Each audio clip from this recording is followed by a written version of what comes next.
Again, talking with Dr. Lewinski from Force Science Institute. It's a pleasure, it's an honor. Before we talked about your experience in martial arts, and this is also a super interesting topic because Eastern martial arts, yeah, yeah, and it has a lot of topics also related to this topic, of vision and gaze and so on. But this is for another time. And now we talk about a study which came out from Force Science, and it is called Gaze Control and Tactical Decision Making Under Stress in Active Duty Police Officers during a live use of force response. And it triggered me, especially because of the gaze control aspect, which in my experience is not so often talked about. Here in Holland, we have a friend, a colleague of mine, Raoul Audians, who has a long experience with studying gaze control, also in basketball and so on. So I know a little bit about it. He also worked a lot with the quiet eye and so on. But in police work, I think it's very important. I mean, yeah, if you don't see it, you miss it, so to speak. So we talk about this and the implications for police officers and for police trainers. So. Thank you, Dr. Lewinski, again for clarifying some concepts. Well, it's a pleasure to be interviewed by you. Thank you. Thank you. An honor. Okay. Yes. You said there's not much going on. I would like to introduce you to a paper published in the Journal of Criminal Justice Science, October 1999. And the research was done by Werner Helsen of the Faculty of Physical Education and Physiotherapy at the University of Leuven in Belgium. And they looked at the effect of training, scanning, and pattern recognition on officers, and they used eye scan to do it. Why? Why was that work not better recognized and implemented a quarter century ago? Because this is really important. What we do with our eyes and our brain is the most important thing we can do. Yes. 2009, and it's in this book, this is a book we provide to people that take our class. This is just Force Science research, 440 pages of Force Science research. But in here is an article, which we did a research project with Joan Vickers. Yes. And we looked at Belfast, and we looked at regularly trained officers and their elite, and found a significant difference in reading pattern as well as skills. And before we start into what the sophistication of attentional process and eye scan and emotional regulation, I'd like to take just a minute, because we found that the regularly trained officers not only did not know how to read and understand an evolution of a situation, so they didn't understand critical cues.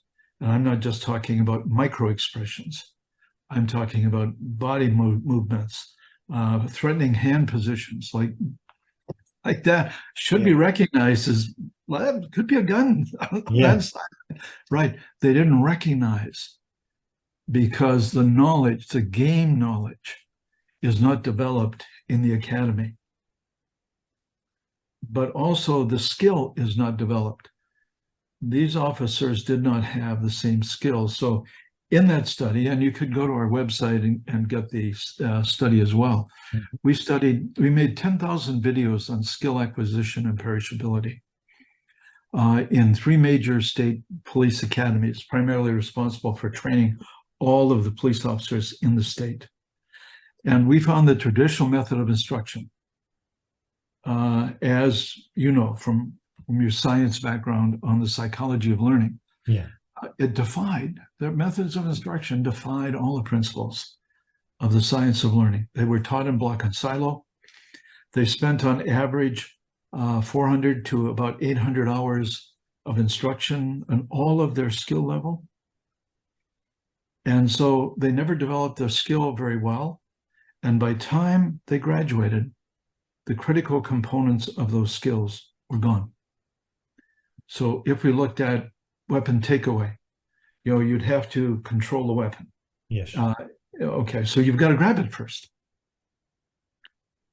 In the effort to grab, 2/3 of them missed grabbing the weapon, and it was a compliant subject who didn't move the weapon. Yeah. By time of graduation, most of the skills were gone.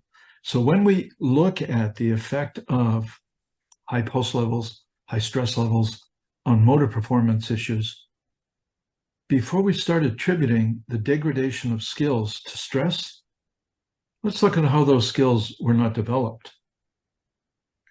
And then look at, rather than stress, look at the speed of the response that's required.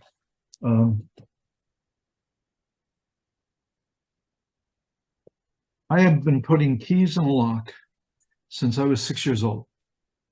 I lived in a very violent neighborhood in the homicide capital of Canada. And if I kept my bike out, it was gone. And if the house was open, somebody broke in. So it was always locked. So since I've been 6, I've been putting keys in the lock.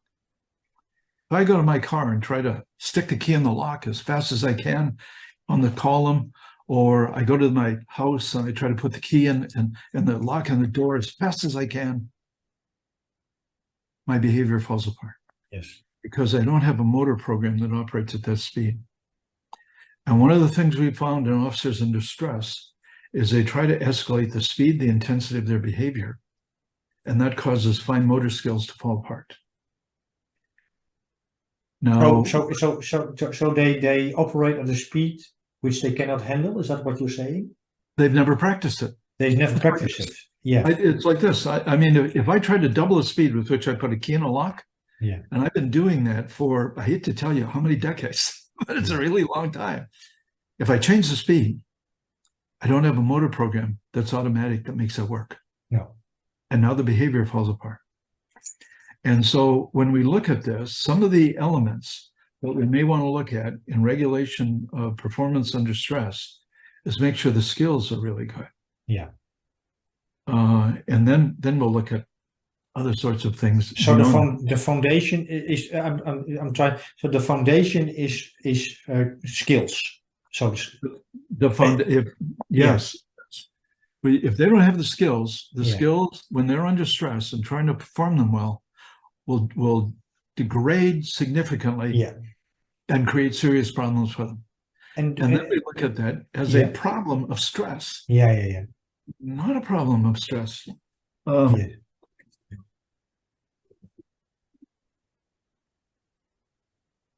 This is a training gun. Yeah, I hope so. Okay. Yeah. Yeah. Right? The speed with which you can pull that trigger is directly connected to your speed of practice, your ability to manage recoil, all the right. It's fundamental range skills. Yeah. But when we have officers in the middle of a shooting situation, their accuracy deteriorates significantly. Yeah.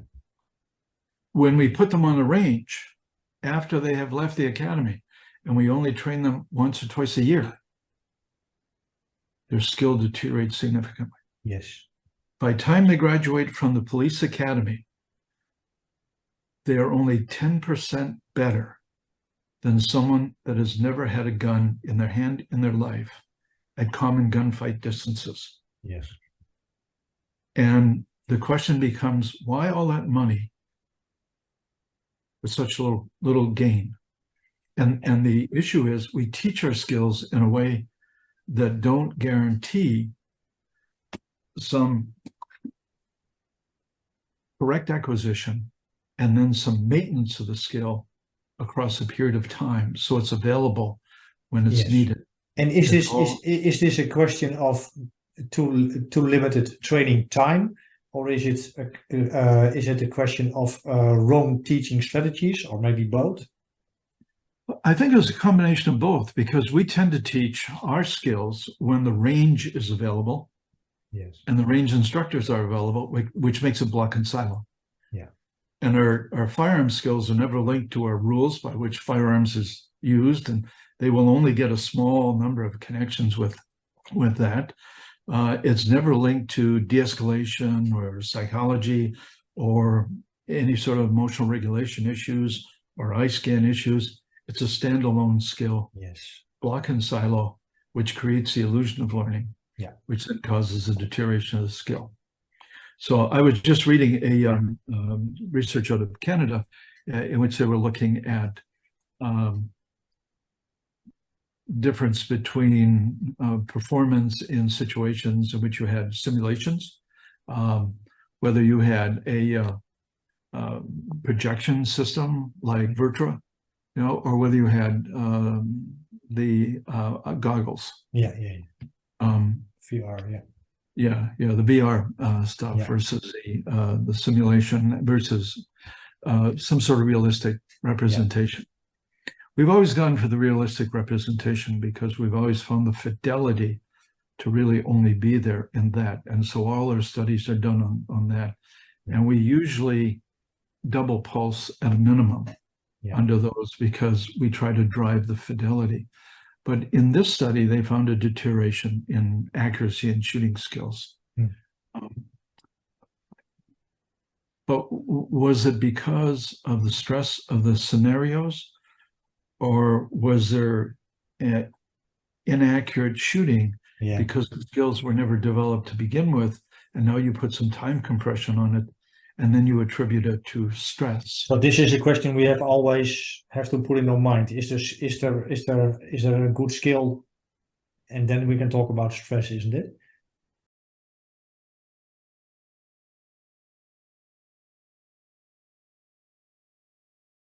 I get it.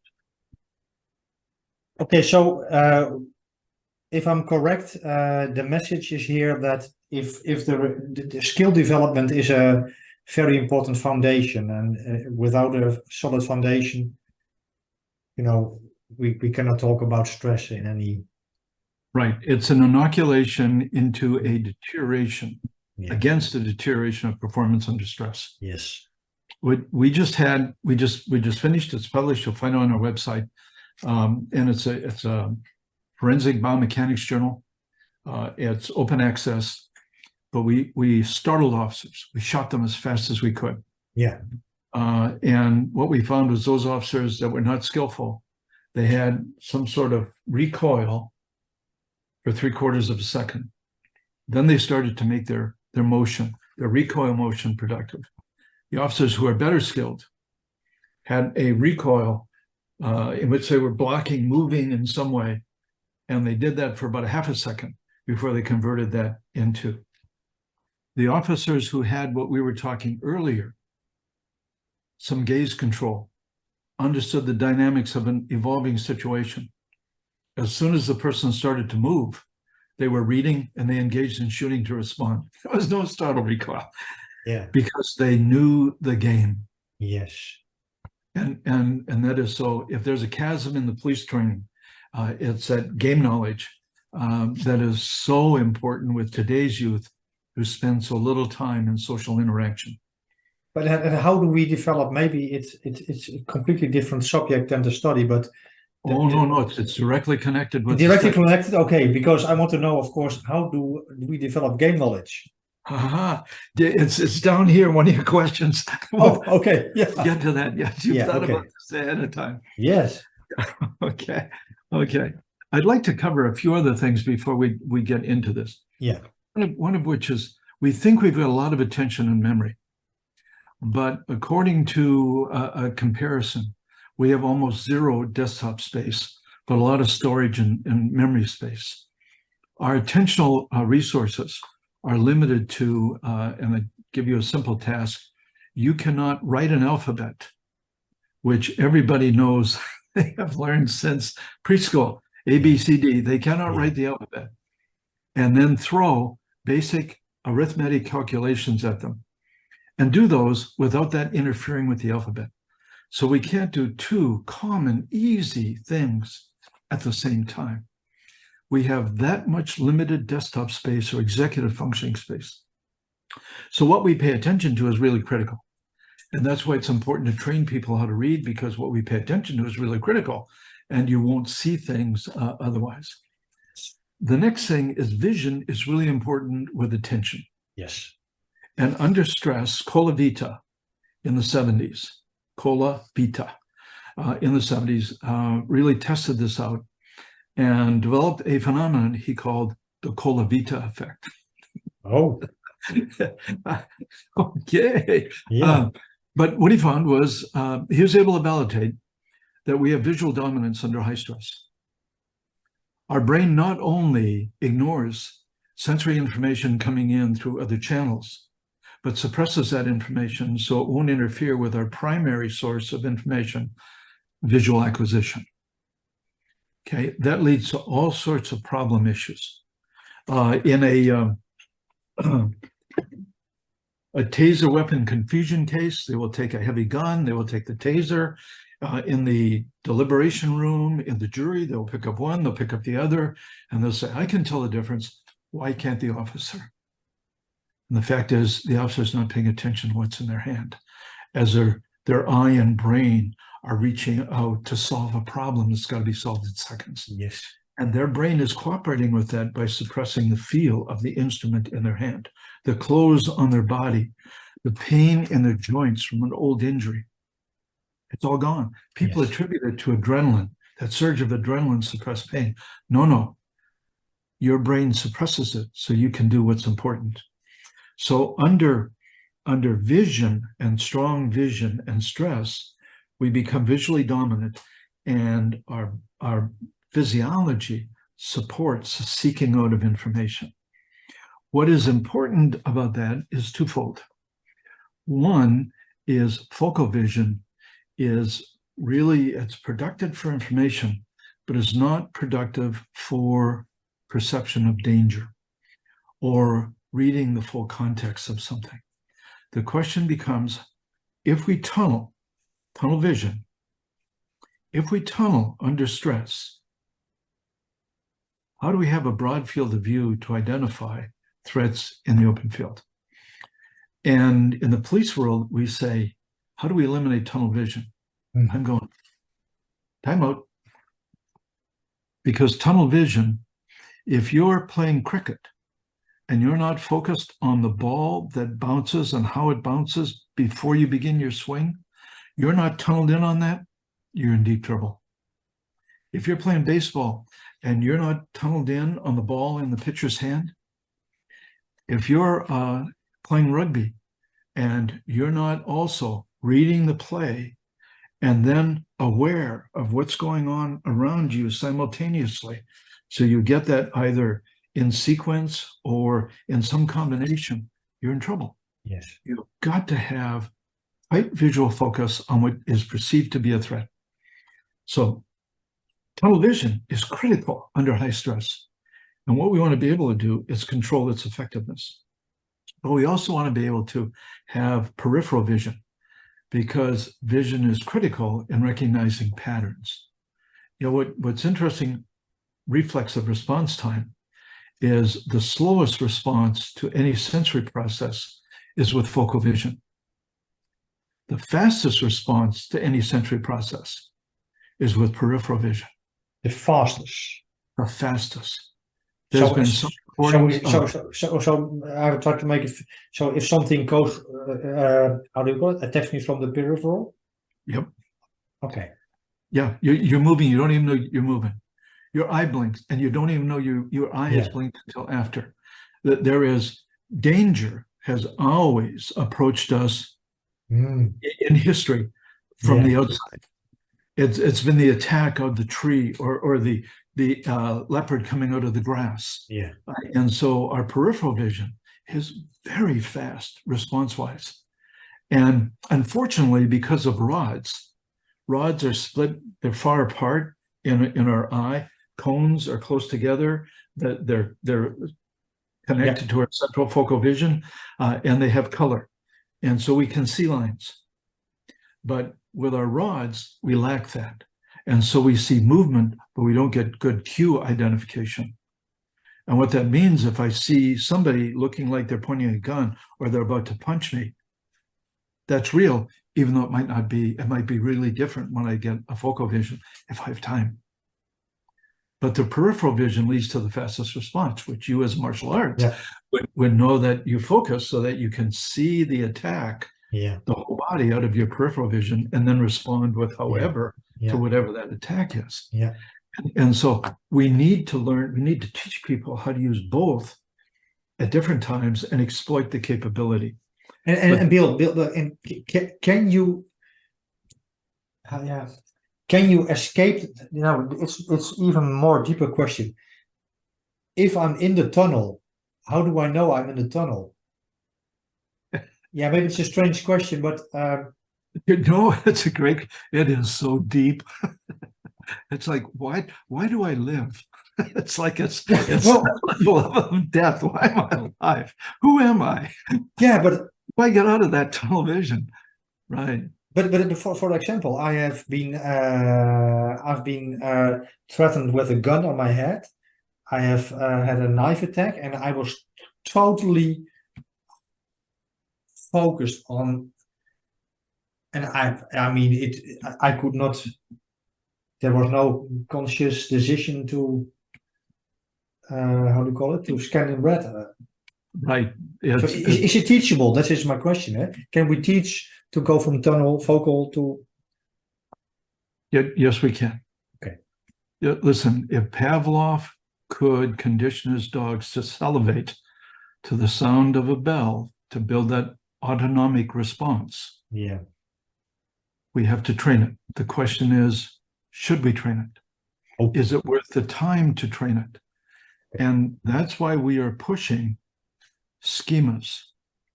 Because if it is true, the expert knows what, where, when, and how, your capacity to identify a threat before it becomes an ambush. Mm. And that's all the work that's done. I mentioned the article in the 1990s in Belgium. It's all about teaching officers to read cues so they don't get ambushed. They make better decisions. The decisions were just the types of decisions that they made in that study. It went from something like 20 to 60 different decisions that they were able to make to effectively offset the threat and control the threat before it evolved and they had to shoot. Okay. And it's because they have this game knowledge, which really prevents it. It makes tunnel vision more successful. Yes. Let's look at it that way, because tunnel vision is useful. Yes. It makes it more successful. But the surprise of the attack locks in the automatic response. Yes. And then you can't see, and your brain is not only ignoring, but suppressing the other information. And there has to be a willful act to do that. But how much do we train people under stress to use their vision to acquire information that's critical to them? Is that an important part of academy training?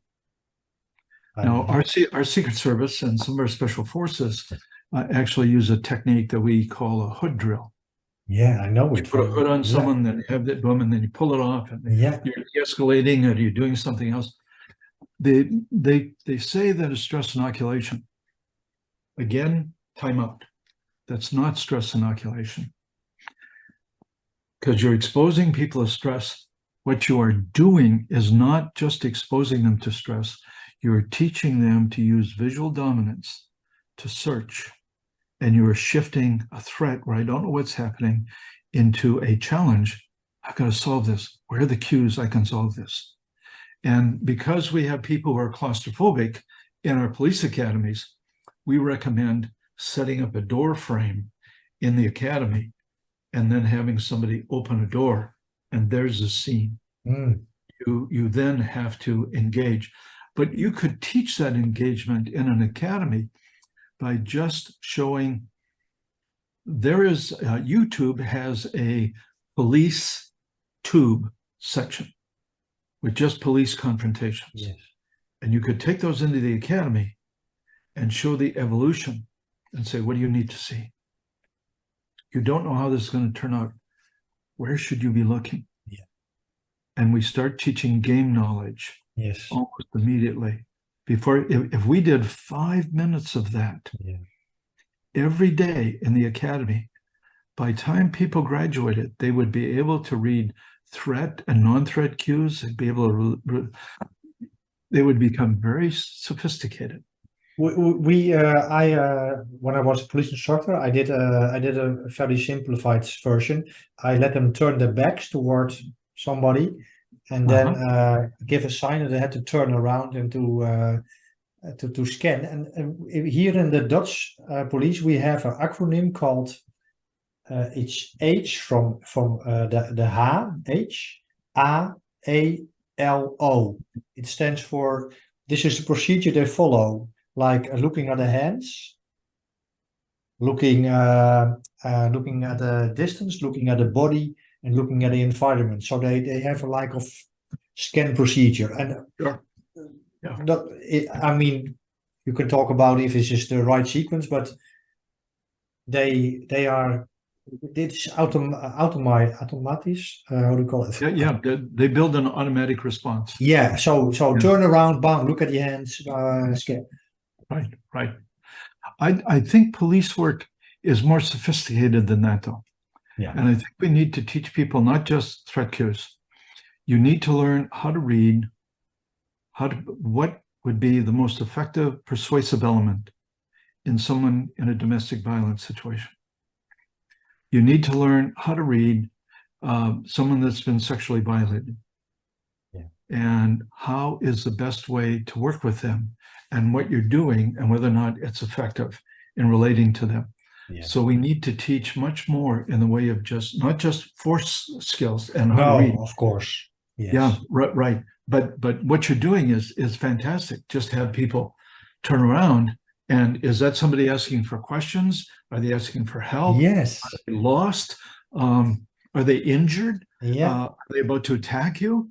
And we did it. We developed in Holland. We developed a kind of a protocol where because before we just threw them into these little simulations and they get overwhelmed and didn't know what to do. Yeah, right. But now, yeah, and we've exposed them. Yeah. Yeah, but Yeah, later on, we just I started just with two options. I say you turn around. I gave them exactly the options. The first option is to shake your hand. The second option is, for example, they might punch you. And so they could slowly build their confidence and competence. And yeah, it's so beautiful. Yeah. Beautiful. Yeah. So that's, yeah, we need to look at that. Yeah.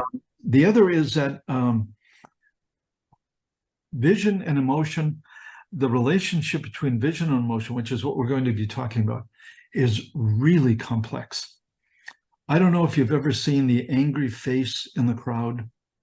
It's a kind of coming out of Gestalt psychology, and it's basically a piece about this size, and there's faces, small faces lined up right across, and there's like 10 across and like 12 or 14 down.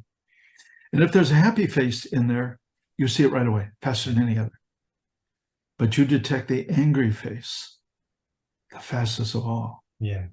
Because literally our vision is connected to our amygdala in a direct way. And we won't have to go into that subunits, but our vision is directly connected to emotional centers. And we detect threats higher, faster than anything else. So that's kind of important in what we're looking at. The other is, ever since Walter Cannon, who came up with the fight, flight, and freeze. And by the way, all of those are really good responses. Some of the research with cats, for instance, if you put a cat in a cage 12 feet by 12 feet, and they're in a corner, if you put a rat in the cage, and it's 12 feet by 12 feet, and you drop a cat in at the far corner, the rat will freeze. Yeah. Because it's productive to freeze until you know what's going on. Yes. And I've interviewed over 3,000 officers that made deadly force decisions. And some of them have frozen, but they froze until they learned what was going on, and then they reacted. Yes. You got to figure sometimes things evolve so quickly, you don't know what's going on, and it's productive to freeze. Yes. But we are so much more than that. And we tend to look at emotions as being destructive. So Cannon and Hans Selye, giants of stress, all talk about distress. But on weekends, I do karate. Yes. And so I'm fighting, and that's fun. Yes. And people go fishing, and they go skiing.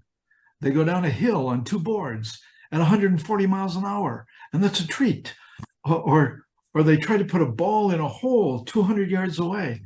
And Yes. yeah, is it a threat or is it a challenge? And one of the things that we know is how you define that, how your body, literally your insula, reads your arousal level and says, this is an arousal level of fear, or this is fun. Your insula is interpreting that, but it's a double path. Depending upon what you want to do, your orbital frontal, this part of your brain, and the part of your brain that monitors who you are and what this feeling means can influence your level of performance and how you interpret what's happening to you. That can take time. Yeah. But whether or not we perceive it as a challenge or a threat is really important. Yes. And among that is the officer response to a surprise situation. And we need to get to Nidafer's quadrant. Nidafer actually took his quadrant in the 70s. He trained with Ueshiba. Oh, yes? Yeah, right. Wow, that's great. And he developed, we talked about earlier about the psychology of Zen and the performance elements. Nidafer took from Aikido the concept that you can have an external narrow focus, or challenge. You can have an internal broad focus on your fear, on crawling inside your head, states of dissociation, like we experience with people who are violently assaulted. Yeah. We can have a external broad, where we're seeing the field and assessing the threats. Or we can have an internal narrow. Yes. We're focused precisely on the motor skill. Yeah. And taking that brake and the trigger. Yes. Precisely. Or we can work on broad, right, with driving forward. Or we can work on internal, like the clamshell or the C-clamp to control the recoil. All of those. Nidafer says external, internal, narrow, broad. Exactly. Yeah, and we have found that amazingly helpful for police training as well as investigation. Because officers in the middle of a conflict will be moving in and out of those at different times in the conflict. But when they make that shot, it will take time and it will occupy a cognitive process and will be about a particular focus of attention.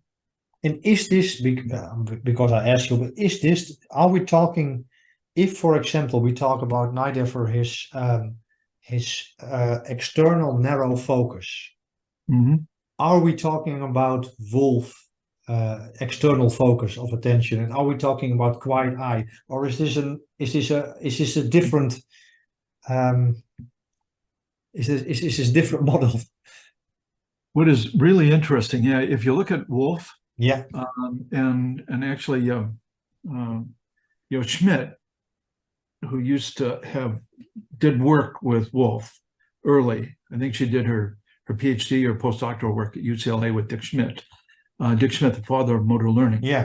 Out of Schmidt and I were talking about this and about Wolf's work, and I called up Wolf and I interviewed Wolf, and she's very clear that an external focus of attention is very productive, particularly for the delivery of emotional intensity.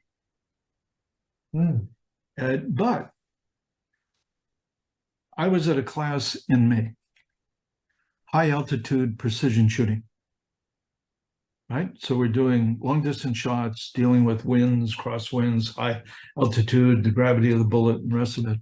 And we're firing at 700 to 1,000 meters. Okay.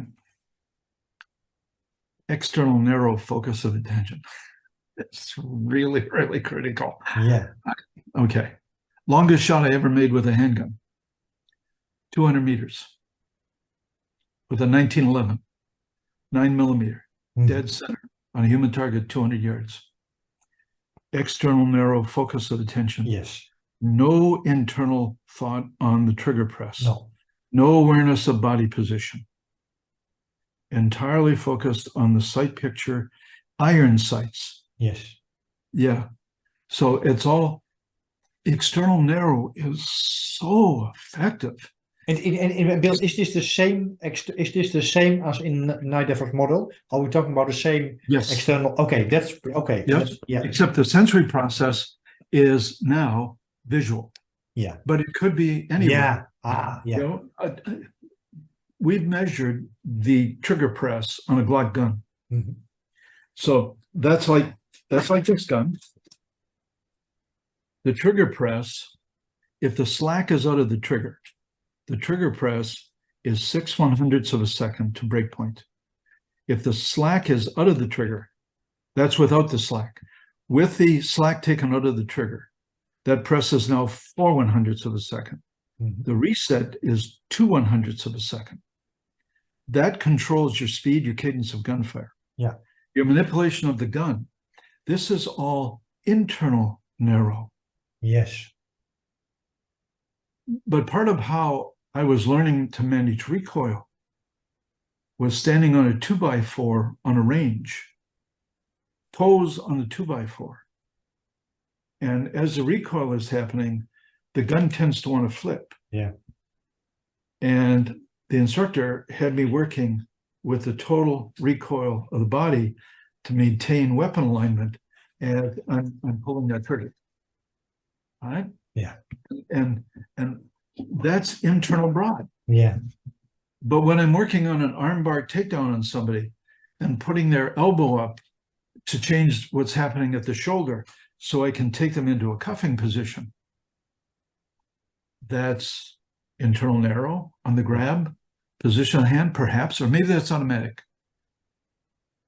And then it's external if I'm getting the right, oh no, that's internal because I'm feeling the flow. Yeah. It's internal. Yeah. And I'm feeling the physics behind that movement. Yeah. So what it says is NIDAFER gives us an idea, Yeah. but we're moving in and out of these all the Yeah. time, depending upon the action. Yeah.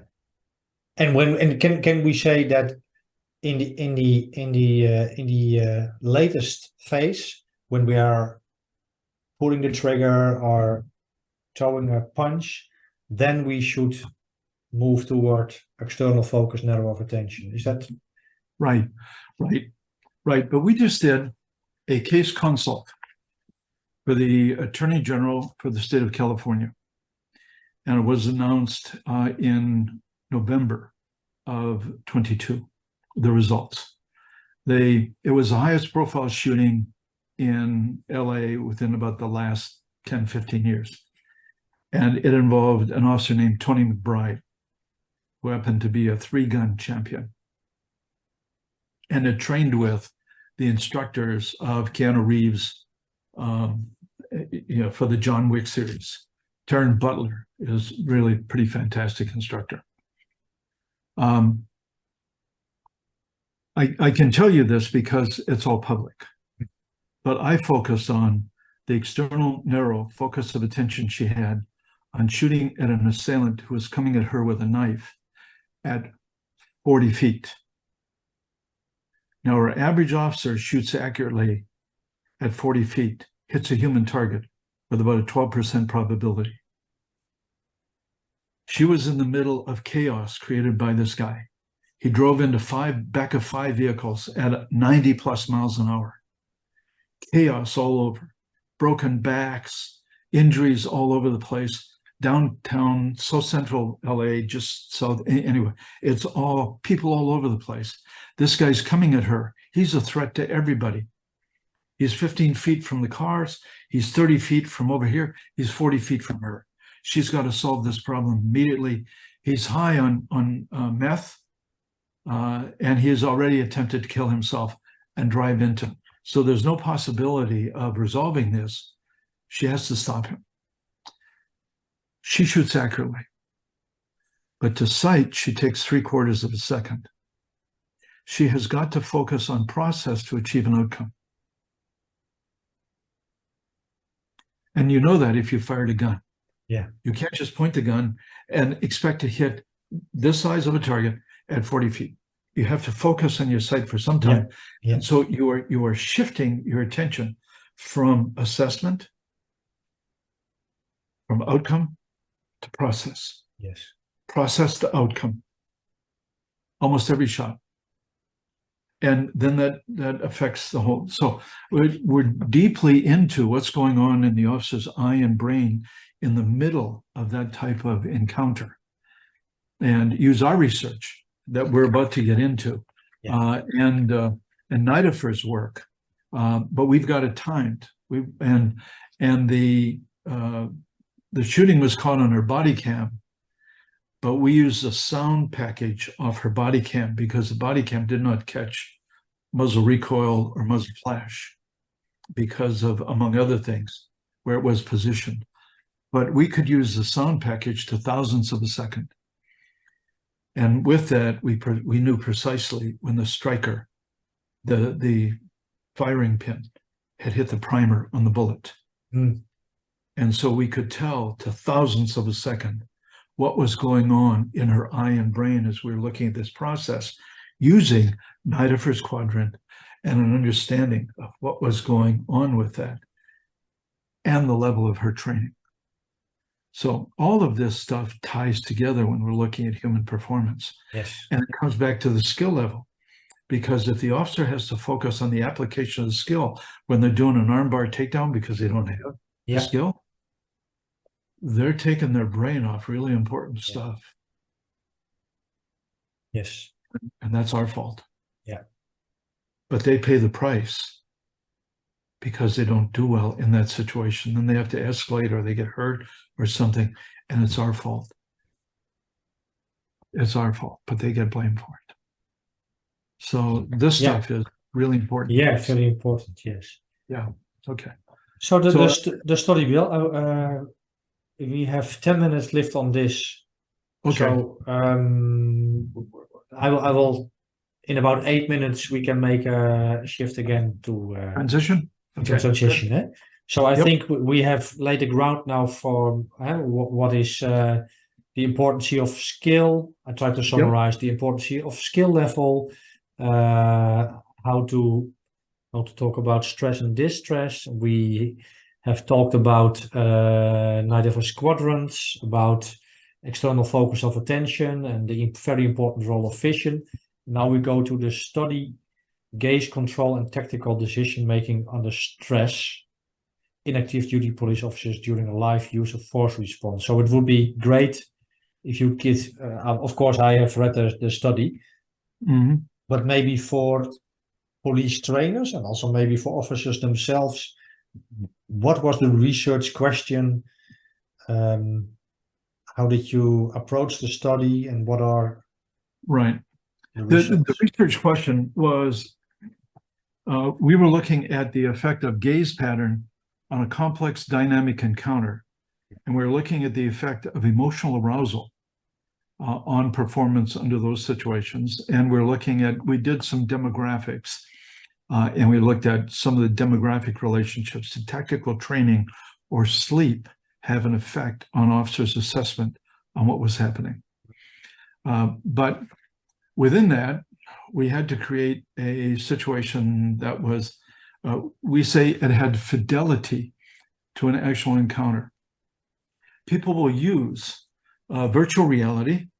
They will use simulators. And I have read PhD dissertations. I'm on a committee now. I've been on a committee for a number of different universities in Canada and in the US. But they have PhD dissertations which people looked at a simulator, and they found a 3% increase in pulse between the people when they were waiting for it to evolve and when the critical thing occurred. There's no fidelity. No. They're treating it as a game. You get 3% increase in pulse by standing up. Yes. So that's not valid. And so we tried to get as true a recording as possible. We put officers on a high-speed run. We had them do a mile circuit under what we call Code 3. In London, it's blues and twos. It's the response and the siren. It's the lights and the siren. Oh yeah. Yeah, so they did a mile into that, around a track. And so their skills are really beginning to be challenged. And when skills are challenged, just like in motocross or supercross, pulse goes up. Okay. And then we informed them. So they knew where they were going. They were going to a conflict situation where there was a car crash, a vehicle crash. And so we sent them on this run. And then they got a dispatch. We actually had dispatchers giving the calls out. So it was credible. Yeah. Practice dispatcher. And we give calls informing the officers that it was escalating. And it was now a fight situation between the two drivers, and they had to get there quickly. But we put them on a serpentine course. Mm. So we increased the speed and we increased the stress. By the time they got to where the scene was, and they had a number of other updates that it was escalating as they were going along, we created enough psychological stress and physical stress that they had a pulse of 140 beats a minute when they got out of their squad car. Yeah. Now we had eye scan on them, accurate to a half a degree of visual angle, and we had body cam, and we had XY orientation on both. So we could tell precisely where the eye scan was going and how it correlated with the body cam. And we got differences in perception right away as soon as they were stepping out of the squad car. The novices looked down to see where they were stepping, and they looked up to engage. As the people with more experience were coming in, they were targeting important critical actions right away. And as they got out, there's that front pillar by the windshield. That's called the A pillar. They were looking right past the A pillar, in between the gap of the door and then over the door. Their eye scan was different right from the beginning. Okay. The novices, we got tremendous variation in eye scan, high levels of saccade. Now, what happens with a saccade, particularly if it's fast like we got, is your brain suppresses the information in between the visual fixations. So if people are looking at me and they look 90 degrees to the left as quickly as they can and come back, their chance of seeing very much information, if it's really as fast as these officers are trying to figure things out, there's no information they're processing. Okay, the experts would focus on the critical cues, and they would anchor their gaze on that cue. And then if they needed other information, they would shift and come right back, shift and come back, shift and come back. And so they knew what to look for because they had identified the key threat component in that situation. Yes. It was complex. We had numerous people at the scene. We had the driver of a truck really pounding on the truck with a bat when the officers arrived. He threw the bat in it. So we had noise, because noise really escalates threat. Violence escalates threat potential. You get someone quietly sitting there and they're threatening to kill you. Somehow it doesn't have the fidelity. But there was high levels of violence, smoke coming out of the truck, etc. And then this an alternate person by the side got into a conflict with the driver, threw a beer bottle at the truck, broke on the truck. The officers were coming up. Yeah, the officers were coming up, and we had the actors ignore the officers. Stress is having no power to change what is happening or to change the outcome. And so we escalated stress by having them be helpless, not having any impact at all. It was going on regardless of what they were doing. And they were trying to intervene, and their stress went up to 160, 180 beats a minute. Okay. The people who did really well were over here. We'll put them over here on the right. They identified the threat right away. They responded to the threat. They had high levels of arousal, up to 200 beats a minute, but their performance visually and physical was tremendous. On the other side, we had visual disorganization, high levels of arousal, terrible performance. And when the shooting occurred, they were totally out of place, caught them by surprise. And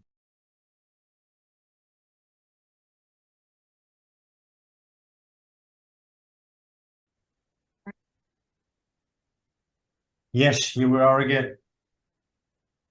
Hello. Hello. So Okay. maybe I can summarize what we've talked about the study. So Sure. you got them aroused by some physical exercise and by escalating the violence and the chaotic scene and so on and so on. Their arousal was high, and then they had to make decisions. And Right.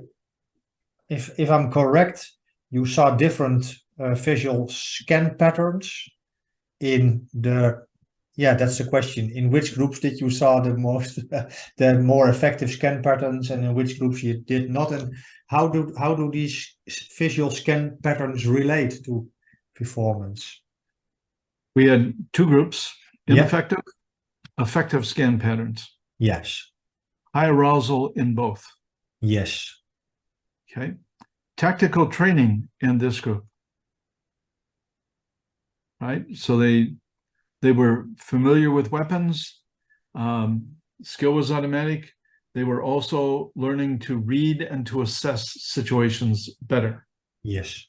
Okay, this group, not entirely novice, some with good police experience, but no knowledge about extremely violent events unfolding rapidly.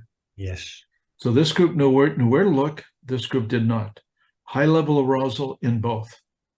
This group, even their vision was disorganized. High scan rates, not knowing what to focus on. We had them being distracted by victims over here, relationships, guy's girlfriend over here, all sorts of things that could distract them. They got distracted. This group focused, ignored that. They would check and then come back and anchor on the threat.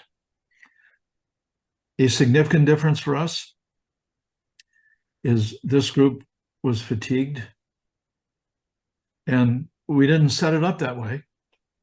We just looked at what were their performance factors and the variables possibly connected to those.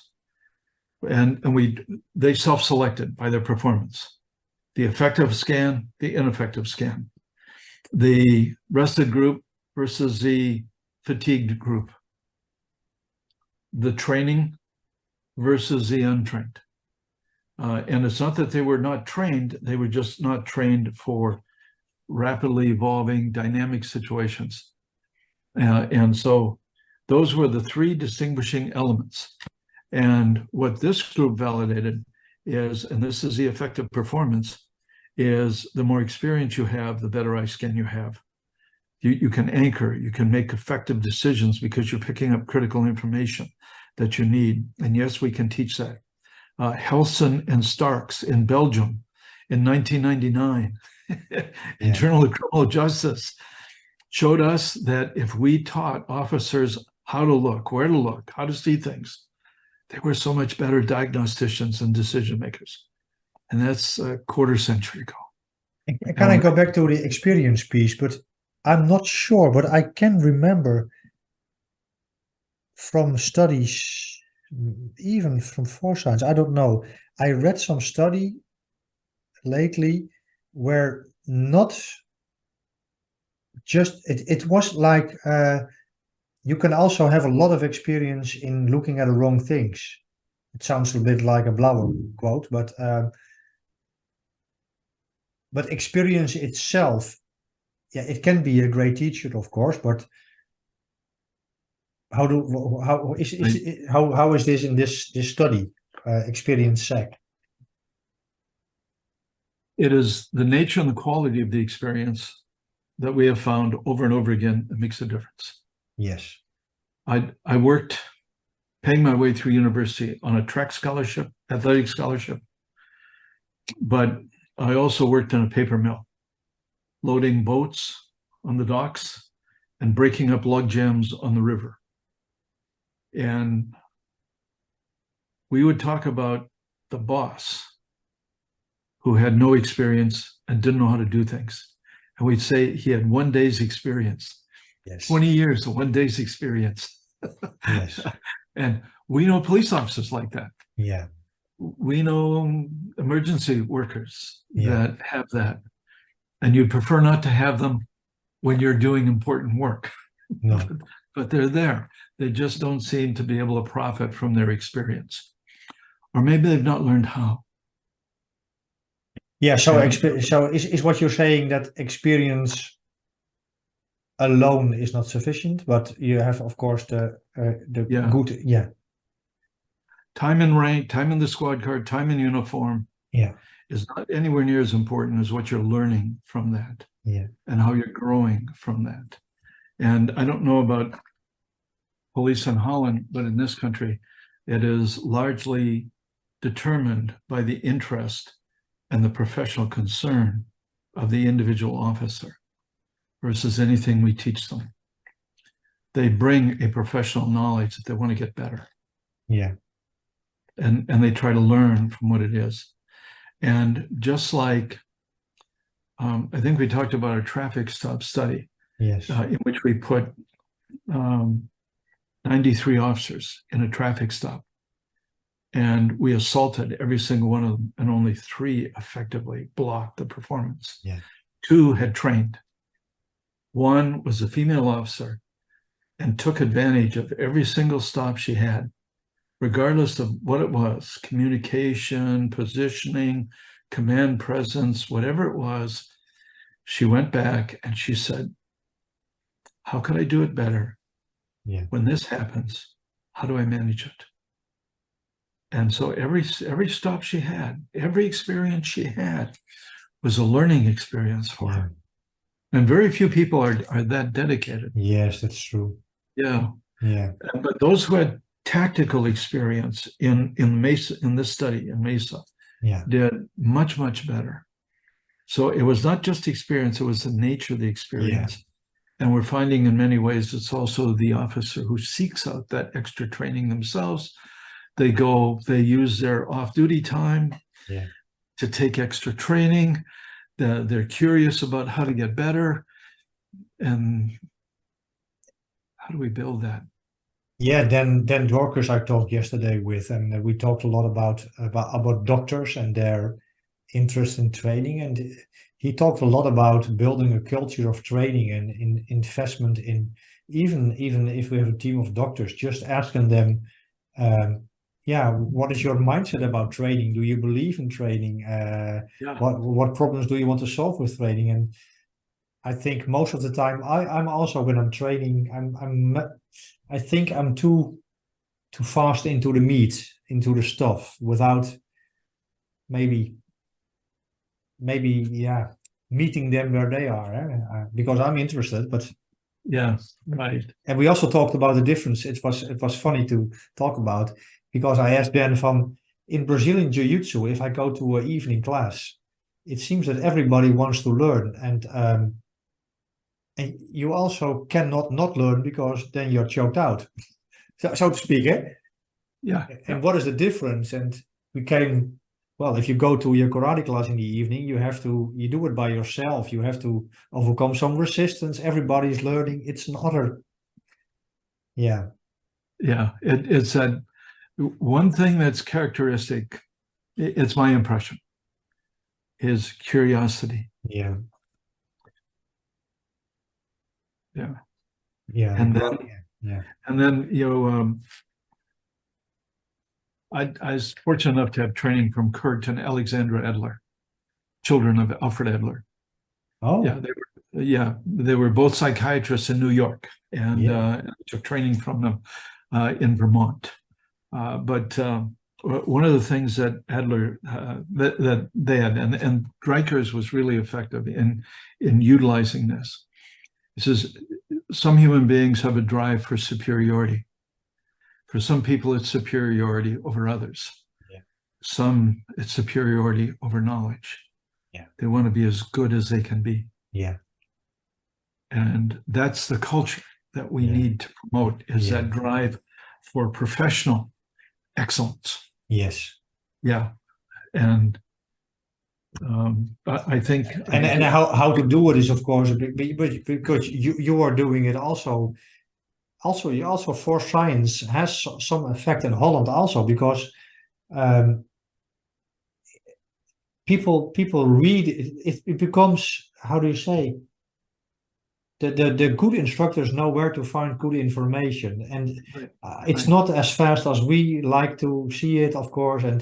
But this is from, and also Brian Willis. Also, I love to hear him Yeah. talk about the small things we can do as trainers, just within all those blocks and silos we are in, but we can still interweave some exercises. Right. And Yeah. yeah, Yeah. but after, Brian's masterful. Brian's yeah, masterful at that. yeah, Promoting a culture and a process for excellence. yes, Right. Right. And and it's not yeah, militaristic. no, It promotes interesting. There's a Stoller has a production, a journal article out looking at some of the social psychological components of how to create a culture in which people work together, oh yeah, facilitate excellence together. yeah, And one of the interesting things, and I'll take 2 minutes. We went out to Pierre, South Dakota. If you ever think of a remote spot on the face of the earth, you can see your dog will run away for days. You watch your dog run away for days, it's that flat. There's nothing out there. But Pierre, South Dakota takes their academy, and within 2 weeks, they are on round tables and out of classroom. And they start building group process to promote accomplishments. It's the team that gets the grade.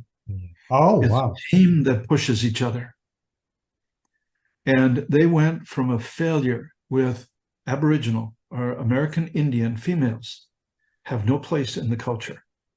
They walk at the end of the line. They cannot talk back to a male. They have tremendous problems being assertive when they move into the police academy.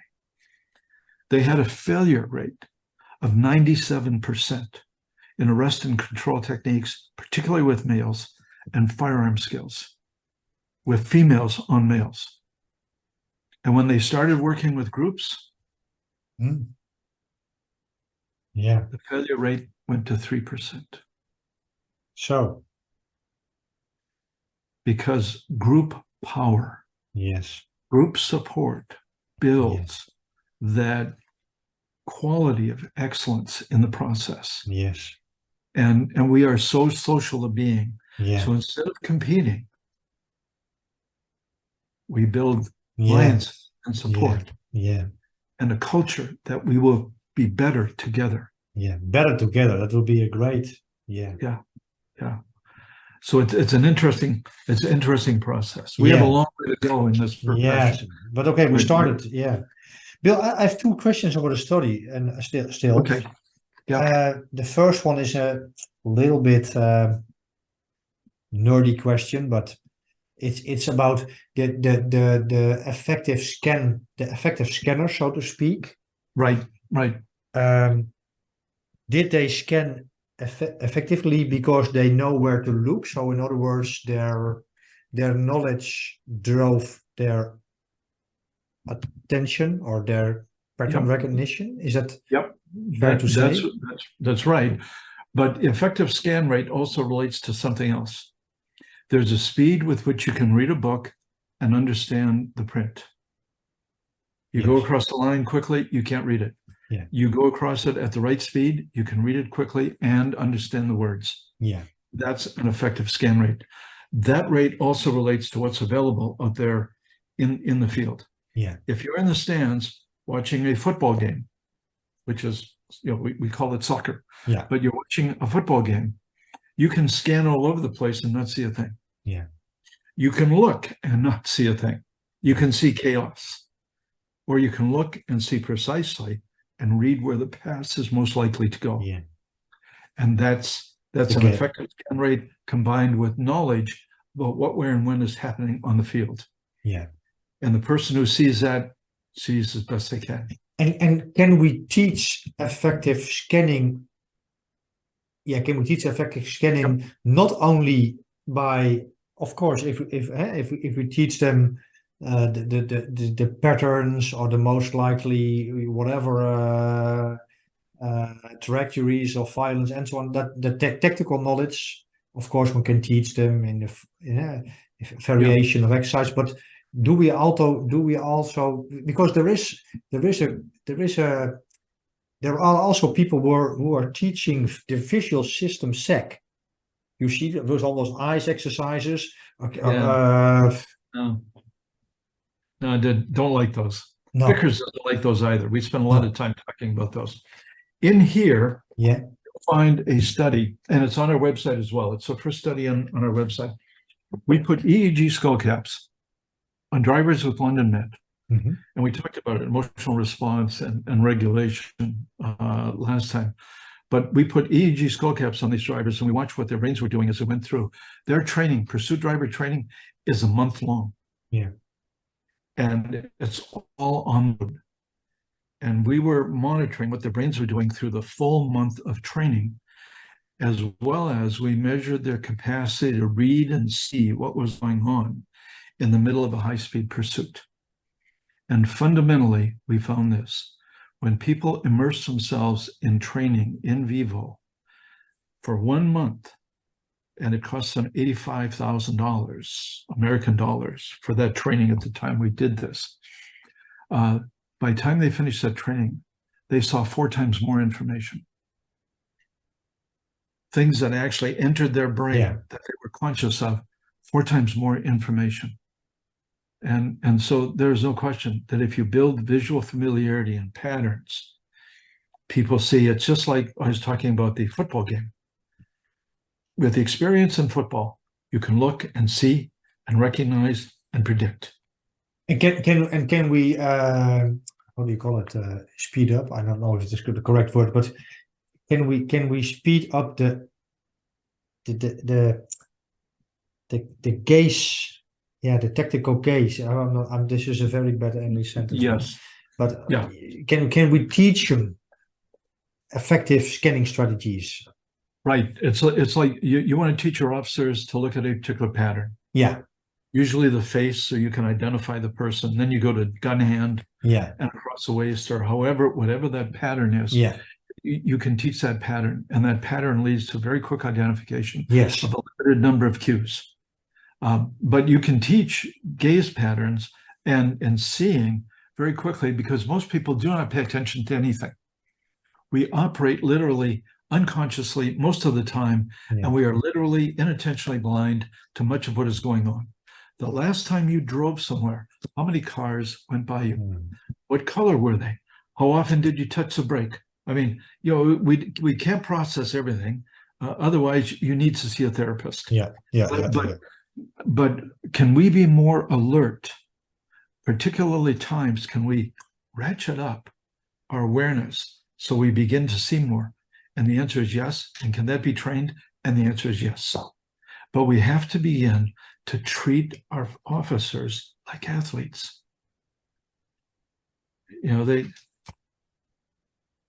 Our baseball players knew, it doesn't matter what sport we get into. Yeah. The experience allows them to know what's significant at a glance. Yeah. And the question is, how do we build that? And I'm suggesting 5 minutes every day, 2 minutes every day in an academy, teaching people how to look and see, identifying non-threat cues, identifying people who might be vulnerable, identifying child sexual exploitation, vulnerable children in a crowd. You could just load it and teach a variety of perceptual cues throughout the frame of all of police behavior. Yes. Look at we call them probable cause vehicles, because they create a probable cause for us to stop the vehicle and then investigate further. You got a street scene. Yeah. Give me 3 vehicles you might be suspicious, connected to suspicious activity. Yeah. Give me 2 people, and I don't want you looking at racial issues or clothing styles, although that will tell us something. But yeah. And do you also believe that is it also worthwhile to teach them about more the meta models of scan strategies? For example, the 4 quadrants of Niederfer, so that they have officers, for example, so that they know that there are there is broad and there is small and there's internal, external. Right. Is it Well, also yeah. good to teach? When I am teaching martial arts, we have a Kag grab. Yeah, So you do that block, boom. So somebody grabs you, yeah, you do a reverse, you do a grab.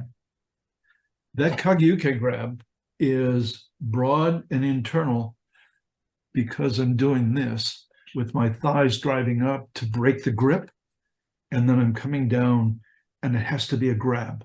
I have to feel that that's an internal narrow. So even when we're working with arrest and control techniques, yeah, we can be working with helping people be aware of, I talked about the physics of what we do, yeah, and the need for trainers to understand the physics, but they also need to understand when they're teaching the very thing we are talking about, because if you're not focused on that grab, you will not get that grab, and what you have done will now irritate people.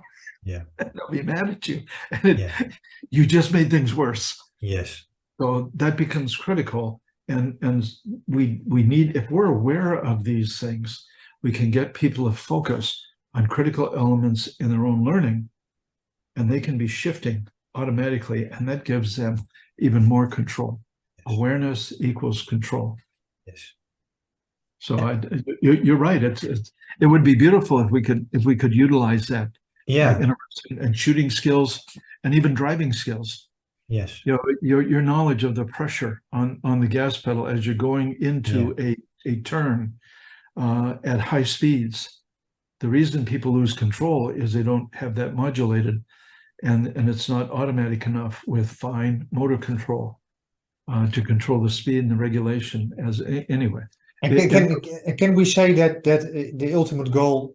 Oh, this is courageous for me to say.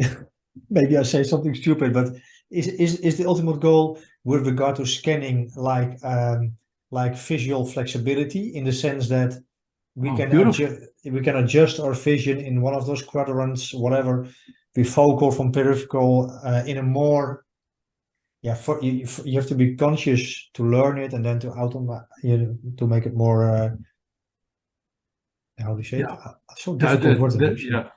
Yeah, that's a beautiful phrasing. It's a psychological and the physiological awareness of what it's like to be in those quadrants, Yeah, so you can maximize the gain in your performance, yeah, but also your experience. yeah, Because our special forces have a particular way of, in fact, I won't get into too much stuff, but our special forces and the people that read drone stuff understand exactly the stuff we're talking about. And I don't know if you're aware, but what has just happened, we have just revealed that we knew that a bomb was going to go off at the Afghanistan airport before it did, and murdered 18, 20 Americans, and dozens of Afghanis trying to board the airplane.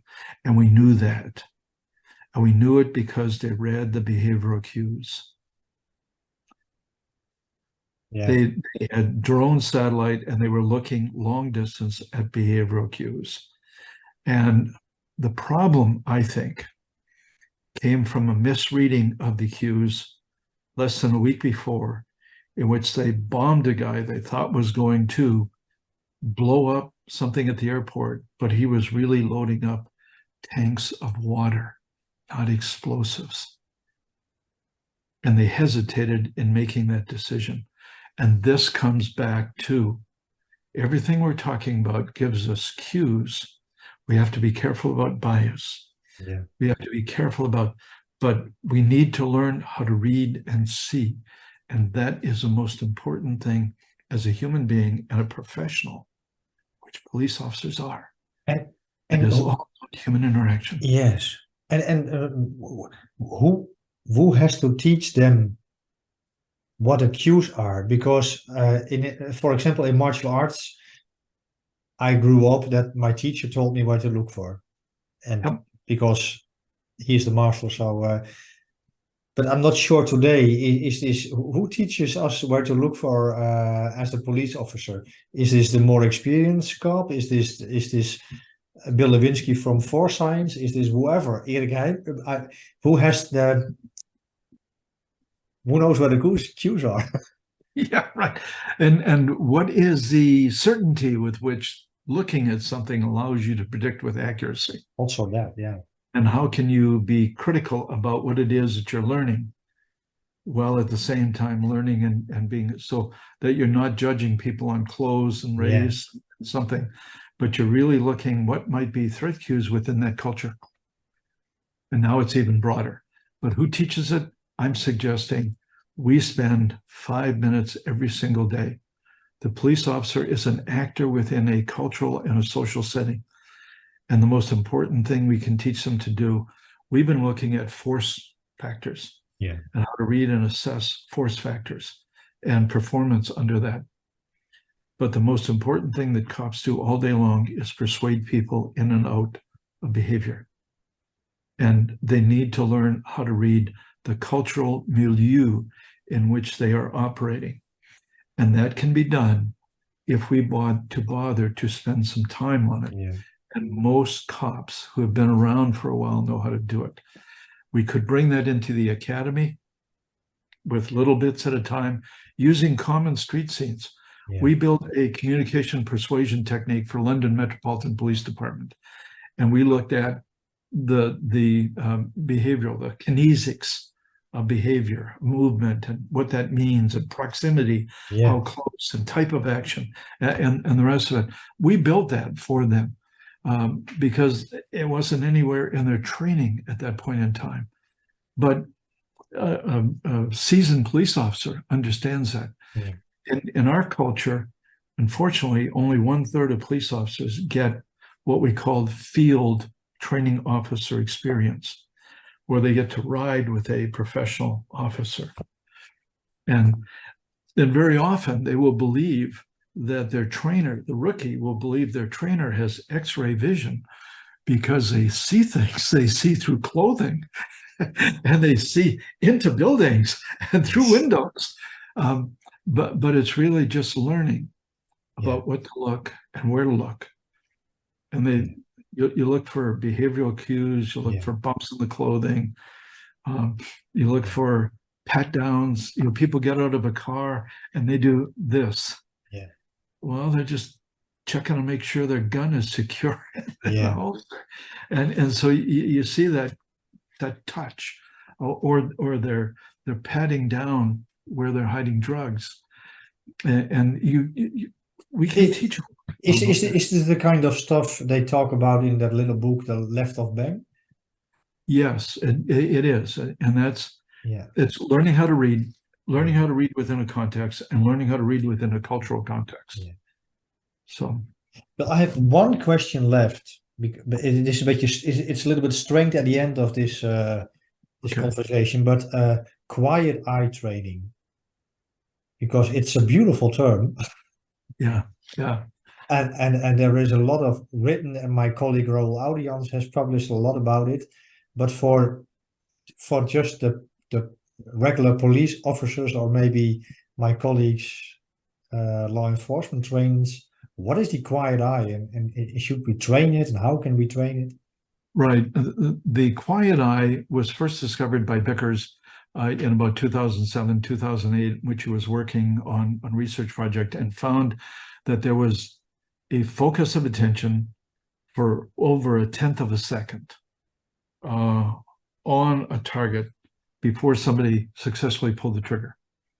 And she was looking very similarly at gaze patterns with basketball players, because we build visual motor coordination in basketball.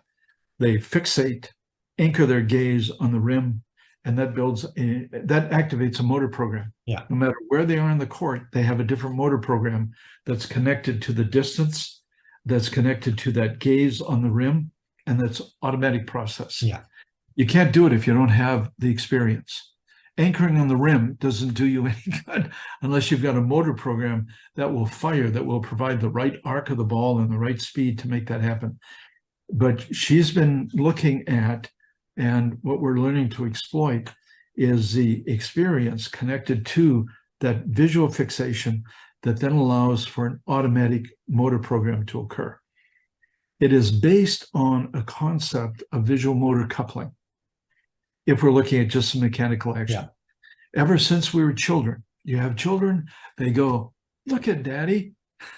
Yeah. And they're pointing where they want you to look. Yeah. And if you were to look at something and drive your dominant finger toward that, it'd be pretty accurate.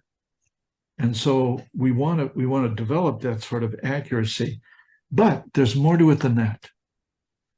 What we talked about, the relationship between emotion and vision, and it appears that this part of the brain is really critical in emotion and in performance. It changes whether something is threatening or aversive.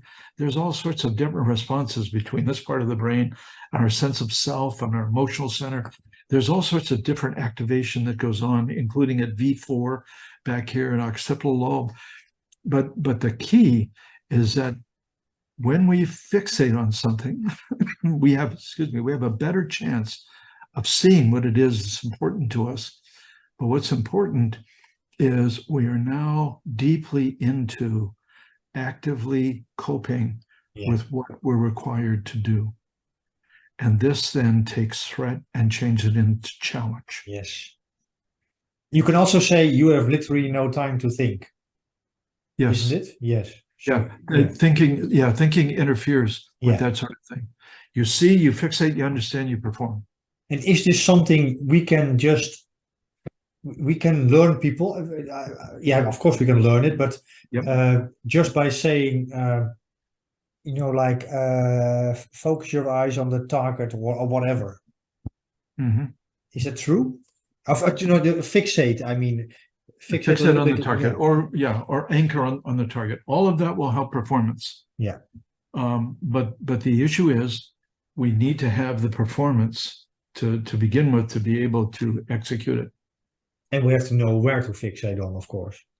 Yes, but we have to, and by the way, there is no question the research on sleep and motor programs really facilitates this. If you were to take a simulation gun, a sim gun, which gave you laser light instead of when you press the trigger. Yeah. And before class, or at the end of class, preferably, because if you have REM sleep, you can coordinate a motor program 20% more effectively. So if you do something before you go to sleep, you don't have motor programs interfering with the course of the day. You can acquire it much better. Yeah. But if you were to fixate on a wall and then simply drive your weapon toward that and align your sights, and you did that 5 times before you left class because you had a gun that wouldn't fire, but you could operate it. Yeah. And you did that 5 times, and you did that twice a week. By the end of your academy training, you're going to be able to fixate and drive that gun right forward and be accurate up to 20 feet or beyond within a very small space. Yes. And that's gunfight distance for police officers. Yeah. And that's the first bullet going where it needs to go. Yeah. And that's automatic, which is the fastest it could be. Yeah. And can we build that? Yes, we have to build it, but we have to build it to the point where you spoke about. That's automatic. Yeah. You're not thinking about it. Because if the skill you have to think about, it now destroys the quiet eye. Yeah. And then you don't get that effect. And if I'm correct, when I'm saying you have to build the automatic, this is such difficult. Automatic skills, but conscious decision making. Yes. Yeah. Yeah. And it's all facilitated by knowing what, where, when, and how to look, and how to anchor your gaze. Yes. Which is training the stuff. Bill, do you have any closing thoughts about this? We talked about the paper, we talked about so much things. Any closing thoughts? That paper is available for anybody that wants it on our website. Yeah. It's an open access paper, so they should feel free to go there. But our commitment, you cannot have interviewed as many officers as I have without understanding the pain in this profession, because we have not done what we need to do to help prepare them for what they have to do and society expects them to do. And we need to do that job better. And I hope that if we've encouraged that, you and I through these broadcasts, it makes our time and research meaningful. Yes. And I thank you, Eric, for creating that. Yes, Bill, it's the same because I followed For Science for a long time. It's very inspiring to me and many colleagues. So thank you also. And it's an honor to be one of them. Yeah, thank you so much. And I will